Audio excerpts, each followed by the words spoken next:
हाथ जोड़ती हूँ महन, तुम नहीं जानते, तुमसे बात किए बिना मेरे लिए सांस लेना भी मुश्किल हो गया है। प्लीज महन। ठीक है शीला, मैं आकर मिलता हूं, लेकिन ये हमारी आखिरी मुलाकात होगी। हमारी दोस्ती का जज्बा देखा ना हमारी दोस्ती का जज्बा। ससुर, हम दुश्मनी भी उतना ही ईमानदारी से निभाता हूं। प्लीज महन, इतने बेरहम मत बनो। प्यार तो तब भी मैंने तुम्हें बहुत दिया था महन, जिसका अंजाम बहुत ज्यादा खौफनाक था। कभी कभी छोटी सी मिसअंडरस्टैंडिंग पे सेपरेशन हो जाता है, और कभी कभी मैदान जंग में दो ऑपोजिट पार्टीज में मोहब्बत। इसलिए प्यार का नतीजा क्या निकलेगा कोई नहीं बता सकता। अब देखो ना, हमारी मोहब्बत का क्या नतीजा निकलेगा, क्या तुम बता सकती हो?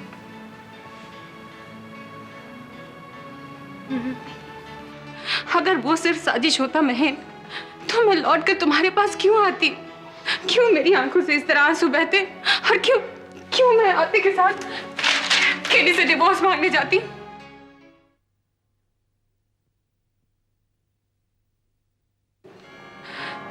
क्या तुम केडी से डिवोर्स ले रही हो? इतने दिनों तुमसे दूर रहने के बाद मैंने अपनी जिंदगी के बारे में बहुत सोचा महन।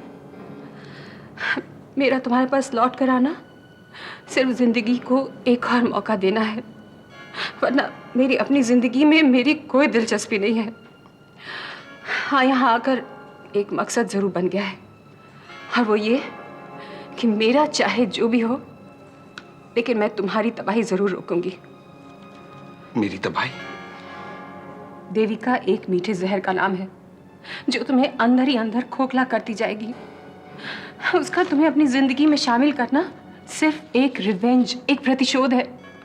उसकी दिलचस्पी तुम्हें नहीं महन, तुम्हारे सरनेम में है। केशव मल्होत्रा ने उसे दुत्कारा था ना, इसीलिए वो तुमसे बदला लेना चाहती है। ताल्लुक उसका महन से नहीं, उससे जुड़े मल्होत्रा से है। कुछ भी हो, लेकिन शीला, देविका ने मुझे संभाला बहुत है। संभाला उसने तुम्हें नहीं, अपने आप को है। और तुम ये बात अच्छी तरह जानते हो कि देविका की हकीकत क्या है। बोलो महन, क्या तुम सच में देविका से प्यार करते हो? प्यार क्या है, मैं आज तक समझ नहीं पाया। मेरी जिंदगी में 3 औरतें आई, निशी, तुम और देविका। निशी से मेरा इन्फैचुएशन रहा, लेकिन वो कभी प्यार नहीं बन पाया। तुमसे हकीकत में मैंने प्यार किया। और जहां तक देविका का सवाल है, वो तुम्हें भुलाने का एक जरिया था शीला। तो फिर बहन, मैं जब तुम्हें तुम्हारा प्यार लौटाने आई हूं, तो क्यों इनकार कर रहे हो?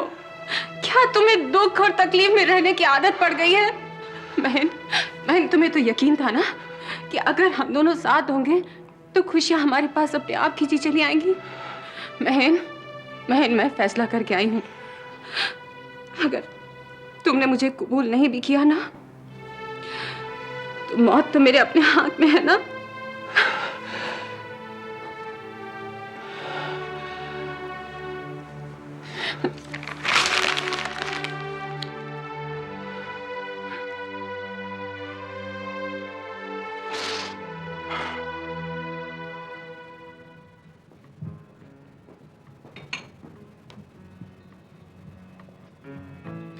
तो तुमने बताया नहीं ऋतु कि हमारे प्यार का क्या नतीजा निकलने वाला है?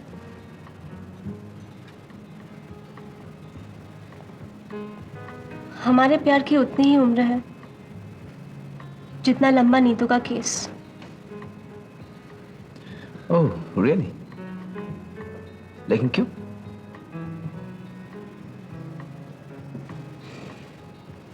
फॉरगेट इट, जाने दो। हम लोग जब तक साथ हैं विल एंजॉय आवरसेल्व्स। नहीं, मुझे बताओ। आई थिंक तुम्हारे पेरेंट्स भी हमारे खिलाफ नहीं है। वो तो हमें लेकर बहुत खुश है। तो फिर तुम्हें कोई एतराज है?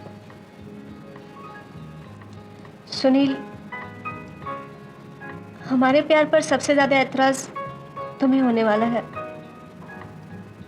मुझे? क्यों? देखो सुनील, हर सिंपैथी वेव में इमोशनल लेवल नॉर्मल से कहीं ज्यादा होता है। जहां नीतू का केस खत्म, तुम्हारी मेरे लिए सिंपैथी खत्म, और वहीं तुम्हारा प्यार भी खत्म।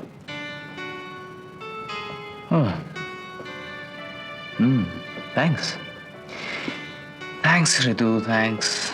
तुमने मुझे अवेयर करवा दिया, मेरी आंखें खोल दी।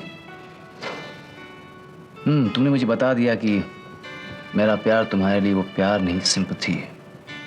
और मैं खामखा अपनी नौकरी और प्यार के बीच में कंफ्यूज हो रहा था।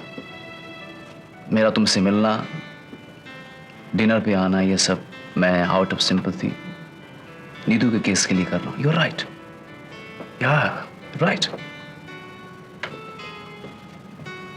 सुनील, मैं तुमसे प्यार करती हूँ और इसलिए नहीं चाहती कि तुम कोई भी गलती करो। बाद में मेरा और एमएलए का रिलेशनशिप तुम्हें हॉन्ट करेगा। ऑफ कोर्स, तुम्हारा और एमएलए का रिलेशनशिप मुझे आज भी हॉन्ट करता है। यस, तुम्हारा ये कहना है कि हमारे प्यार का नतीजा नीतू के केस खत्म होने तक निकल आएगा। मेरा प्यार नीतू के केस तक के लिए है ना?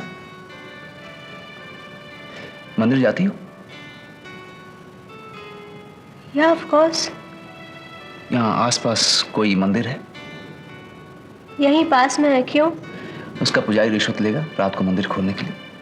किस लिए सुनील? इससे पहले कि सो कॉल्ड सिंपैथी वेव खत्म हो, मैं तुमसे शादी करना चाहता हूँ, आज, अभी। क्या?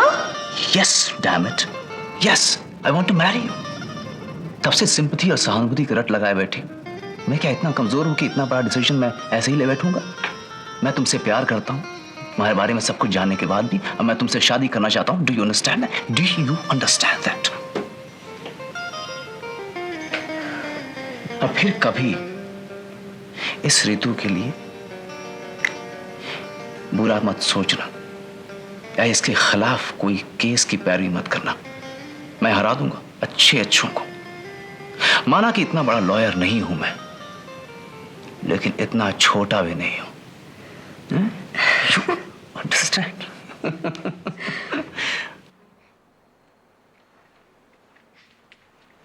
अरे प्रहलाद, तुम पी रहे हो? जब आदमी को बहुत दूर तक अकेला जाते हुए देखती है ये नानी माँ, तो खुद ब खुद साथ हो लेती है। अब क्या हुआ? होना क्या है नानी माँ? वही बदकिस्मती का रोना। पिछले साल तक आज का दिन मेरी जिंदगी का सबसे अहम दिन हुआ करता था नानी माँ, लेकिन इस साल इस दिन से छिपता आ रहा हूं मैं।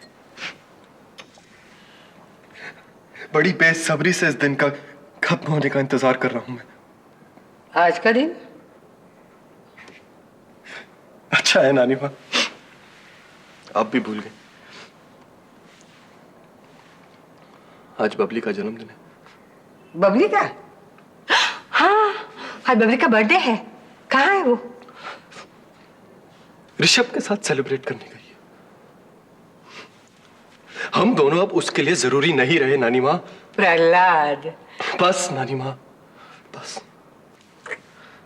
और कुछ मत बोलिए।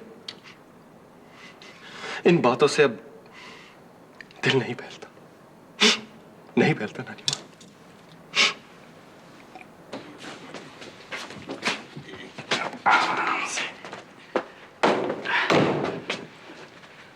भैया, घर में कोई है क्या? Anybody in please? हेलो?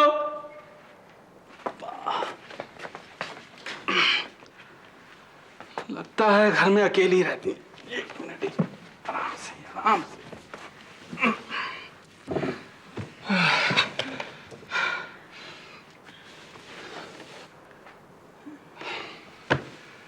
बुखार तो बढ़ता ही जा रहा है। पता नहीं इस घर में दवाइयां भी रखी हैं या नहीं।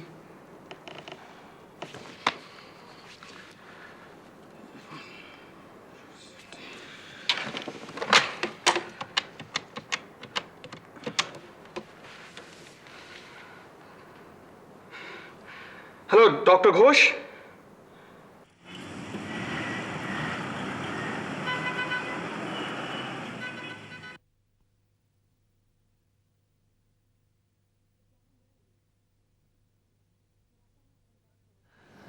न जाने मुझे हमेशा ऐसा क्यों लगता है। हमेशा तुम्हें क्या लगता है? यही कि कुछ बातें आप मुझे कह नहीं पाती। अच्छा, कौन सी बातें? भाई वही जो तुम बैठी बैठी इस लव लेटर में लिख रही हो। लाओ, मैं डाकिया बनकर खुद अपने पते पर पहुंचा देता हूं। वाह सूरज, तुम्हारा जवाब नहीं। गलत फहमियां भी तुम जब पालते हो तो छोटी मोटी नहीं, अच्छी खासी बड़ी बड़ी। मैडम, छोटी छोटी बातें मैंने करनी बचपन में ही छोड़ दी। अच्छा, तुम ऐसा क्यों नहीं करती? मुझे कोरा कागज ही पोस्ट कर दो, मैं अपना नाम पता लिखकर लिफाफा तुम्हारे पास छोड़ देता हूं।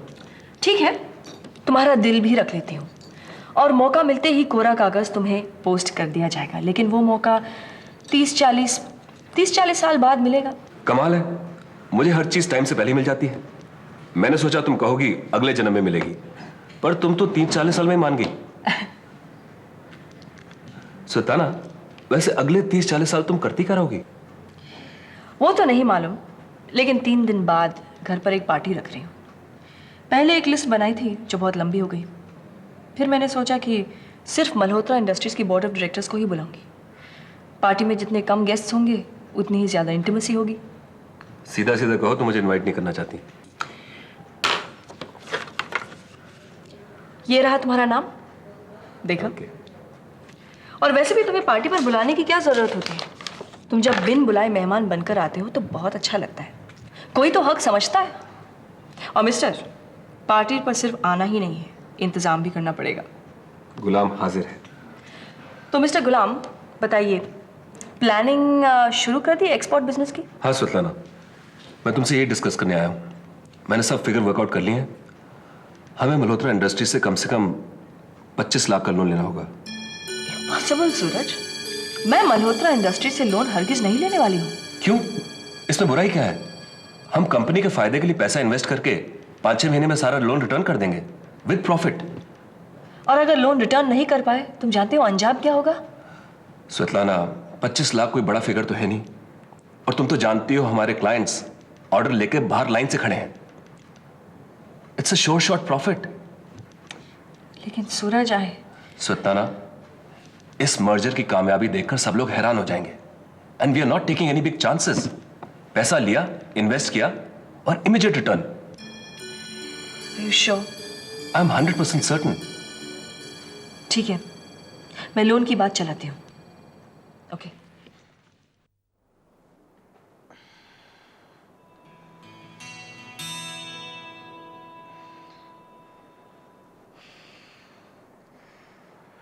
Good morning ma'am. प्लीज कोई फिल्मी डायलॉग नहीं कि मैं कहाँ हूं। आप अपने घर पर हैं और सही सलामत हैं। रात में आप रास्ते पर चलते हुए बेहोश हो गई थी, मैं वहां से गुजर रहा था, आपको देखा और आपको घर लिया, बस। Thank you. हाँ, मुझे याद है कि गनीमत है कि आपको याद तो है, वरना अक्सर फिल्मों में ऐसे सीन के बाद पता चलता है कि हीरोइन अपनी याददाश्त खो बैठी है। पहले मैं कहाँ हूं, फिर मैं कौन हूं। आपको यहाँ का पता कैसे चला? मुझे चोरों वाली हरकत करनी पड़ी। पहले मैं आपको रास्ते से उठाकर शेड में ले आया, उसके बाद आपका पर्स खोला, जिसके लिए माफ़ी चाहता हूँ, और उसमें आपका आई कार्ड था जिसमें आपका पता था, और पर्स में ही आपकी चाबी भी थी। थैंक गॉड, नहीं तो आपको बहुत मुश्किल हो जाती। हाँ, मुश्किल सचमुच हो जाती। मैं आपको अपने घर ले नहीं जा सकता था क्योंकि मैं खुद एज ए पेइंग गेस्ट रहता हूँ, और आपके पर्स में इतने पैसे नहीं थे और नहीं मेरे जेब में इतने पैसे थे कि मैं आपको किसी होटल में ले आता। आपका बुखार बढ़ रहा था और ठंडी हवा चल रही थी। मैंने आपका आई कार्ड देखा तो उसमें एड्रेस देखकर मुझे लगा कि आपके घर में शायद कोई हो। मैं रात भर यहाँ बैठकर आपकी चौकीदारी कर रहा हूँ कि शायद कोई आ जाए, किसी का फोन ही आ जाए। खैर, डॉक्टर आया था, उसने आपको देखा है, दवाइयाँ दी हैं, और आप एक दवाई अभी ले लीजिए। मैं प्लीज़, आप पहले ही बहुत कर चुके हैं, बाकी का मैं मैनेज करूँगी। Thank you. देखिए, डॉक्टर ने आपको उठने के लिए सख्त मना किया है, ठीक है? बुखार आपको अभी भी है, मैं आपको कुछ भी करने की इजाज़त नहीं दे सकता। और मैं भी आपको कुछ करने की इजाज़त नहीं दे सकती। आप भी तो रात भर के थके होंगे। ठीक है, एक रास्ता है, आप अपने किसी जानने पहचानने वाले को बुला लीजिए, उनके आते मैं चला जाऊंगा। हाँ, ये ठीक होगा। एक क्या कर रही हैं आप? मैं फोन कर रही थी। अच्छा, फोन करना मुझे भी आता है। आप नंबर बताइए। वहाँ डायरी में मल्होत्रा इंडस्ट्रीज का नंबर होगा। मल्होत्रा इंडस्ट्रीज में किसे जानती हैं आप? ऋषभ मल्होत्रा। तब तो हम दोनों अजनबी नहीं हैं। आप उन्हें जानते हैं? अरे उनकी फैक्ट्रीज का ट्रेड यूनियन लीडर हूँ मैं। ओह, आप मिस्टर एकनाथ है? जी हाँ। और मैं मेधा की छोटी बहन रूबी। अरे वाह, तो इसका मतलब है कि दुनिया वाकई गोल है। Yes, it's a small world. Please आप ऋषभ को फोन कर लीजिए, नहीं तो डांट पड़ेगी। दीदी मुझे अकेले इनकी जिम्मेदारी पर छोड़ गई है। ठीक है, जैसा आपका आदेश हो।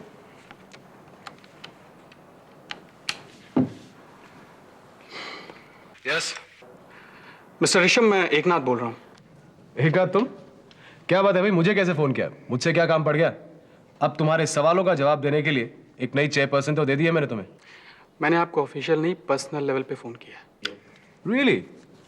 That's even more strange. भला तुम्हें मुझसे कैसा पर्सनल काम? देखिए, मैं मेधा जी के घर से बोल रहा हूँ। उनकी छोटी बहन रूबी की तबीयत खराब है। वो चाह रही थी कि अगर आप आ सकते तो। रूबी को क्या हुआ? ऐसे घबराने की कोई बात नहीं है। लेकिन इतना तुम मेधा के घर में Ruby, I don't understand all this, what's happening? देखिए, अगर आप यहाँ आ ही रहे हैं तो सारी बातें यहीं हो जाएंगी। ठीक है, तुम वहीं रहो, मैं आता हूँ। ओके? आ रहे हैं। Thank you.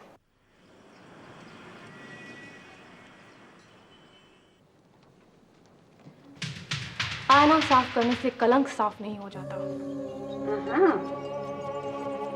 देविका, लगता है आजकल सेल्स गर्ल बन गई हो, तभी तो घर घर अपनी फिलॉसफी बेचती चल रही हो।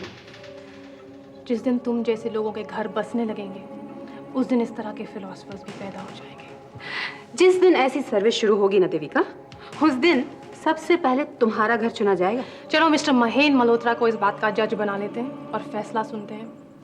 कैसा फैसला? यही कि मिसेस शीला सक्सेना और मिस देविका में बड़ा पापी कौन है। उसे हम दोनों का तजुर्बा है, यू नो। वो अच्छी तरह जानते हैं कि मैं पापी नहीं हूँ। वो कौन? आप अपने पति केडी की बात कर रही हैं, जिसको आपकी नुमाइश और आपकी सौदेबाजी करने में पाप नहीं नजर आता? मिसेस शीला सक्सेना और मिस्टर महेन मल्होत्रा के पाप के फलसफे कुछ अलग अलग हैं। लेकिन देविका, तुमसे कहा किसने है तुलना करने के लिए? हाँ, मैं बहुत कुछ कर गुजर जाऊंगी अगर तुमने मेरे और महेन के बीच में आने की कोशिश की।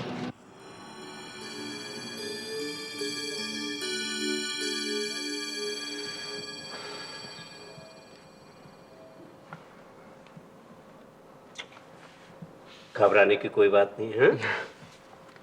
एक minute. Eknath please. And doctor साहब, thanks a lot. Okay.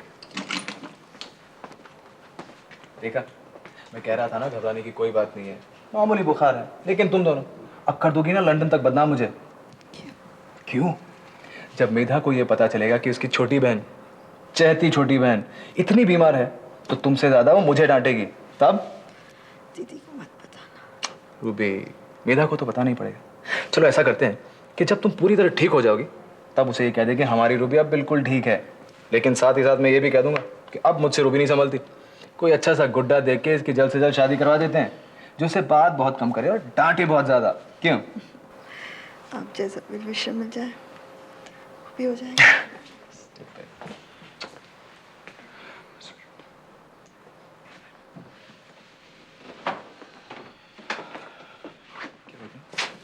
Doctor साहब ने कहा कि इन्हें अस्पताल पहुंचाना पड़ेगा। क्यों?